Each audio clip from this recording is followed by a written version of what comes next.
Line Arabian dates. இப்போ அது line லயனா டே.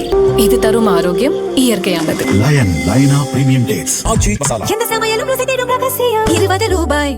Cooker விசில மறந்து உணவு வீணாகி போச்சா? இனி அந்த கவலையே வேண்டாம். வழங்குகிறோம் உலகின் முதல் விசில் கவுண்டர் குக்கர், புதிய அல்ட்ரா குரோனோ. அல்ட்ரா என்றால் ஆரோக்கியம். வினாத்தாள் லீக் விவகாரத்தில் காங்கிரஸ் தீர்வை விரும்பவில்லை, குழப்பத்தையே ஏற்படுத்துகிறது என்று மத்திய நிதியமைச்சர் நிர்மலா சீதாராமன் கூறியுள்ளார். பிரதமர் வீடு அருகே போராட்டம் நடத்திய போது அவர்களிடம் மத்திய அமைச்சர் பேசினார்.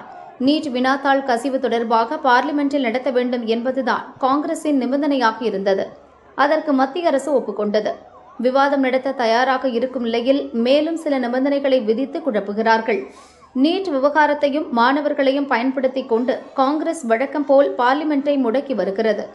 உண்மை வெளியே வந்துவிடும் என்பதால் பார்லிமெண்ட் விவாதத்திற்கு வர மறுக்கின்றனர்.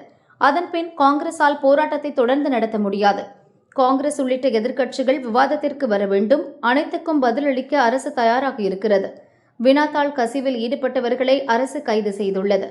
குற்றவாளிகள் விரைவு நீதிமன்றங்களில் விசாரிக்கப்பட்டு தண்டிக்கப்படுவார்கள் என்று பிரதமர் தெரிவித்துள்ளார்.